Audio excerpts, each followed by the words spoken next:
Good morning, my real estate entrepreneurs out there. Hopefully you guys are having a great Monday. There is something that came up, and I want to talk about, pulling the plug on a transaction. When to really pull the plug. And last week, Friday, I had a deal that's was actually an escrow. And on this deal I was actually financing, putting down 20%. And I was probably making, I think, about a 14.6% return on my money by leveraging this 20% down.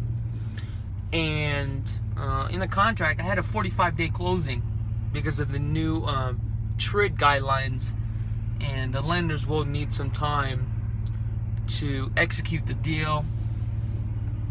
And basically, I ran out of my time because of the lender couldn't execute. And I was supposed to close on the 16th of November. And the seller was going to charge me a per diem every day for $100 a day. And we were supposed to close last week, and by then I think I would have been into it for I think $1,800 or $2,300 or something like that in per diems.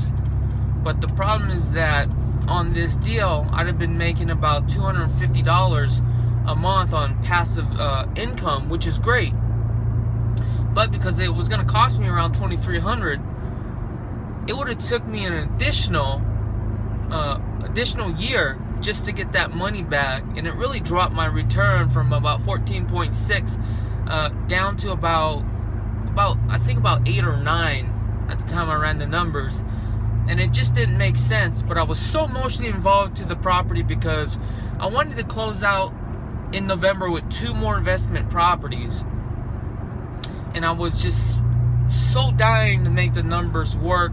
Because number one, I was already into it for an inspection. I was already into it for an appraisal. I already had money down as far as for EMD. But, I was going back and forth, should I buy this property? I really want to buy it. I want to make it work. I was crunching the numbers. I've done everything I can to really make this thing work. And it seems like everything was just so against this deal. And, sometimes we get emotionally involved into a deal and we just want things to work. But it's always best to really, sit back and really think about it.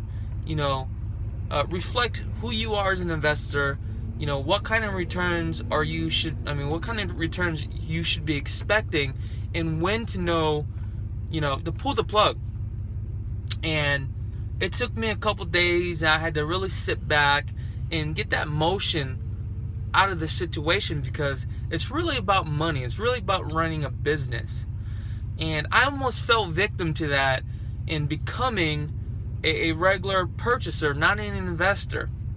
And the reason why I'm sharing this with you, because, sometimes investors will get emotionally involved, and I don't want you, especially because this is your first deal, or if you're going through your first deal, don't buy a property just to buy a property. You got to know when to pull the plug. And that's what I've done with this deal. I lost about $1,500 with the inspections, earnest money deposit, and also the appraisal, and the numbers just wouldn't have made sense. And it kind of really hurt me, because I really wanted to finish off November with, 2 new deals. And obviously I've lost the money. But in hindsight, I've learned something here. It really comes down to running the numbers and sticking with that return on the investment that you are looking for. And it comes down to emotional intelligence and how to overcome those emotions when it comes to investing in real estate. Guys, that's all I have for today. Hopefully you guys learned something. Please don't forget to like, comment, or subscribe. And if you guys have any questions, please feel free to email me anytime. And I do appreciate all the emails that do come into my inbox. And I'll try to answer those questions as best as I can and as fast as I can. My email address is chakits.k@gmail.com. And have a great day.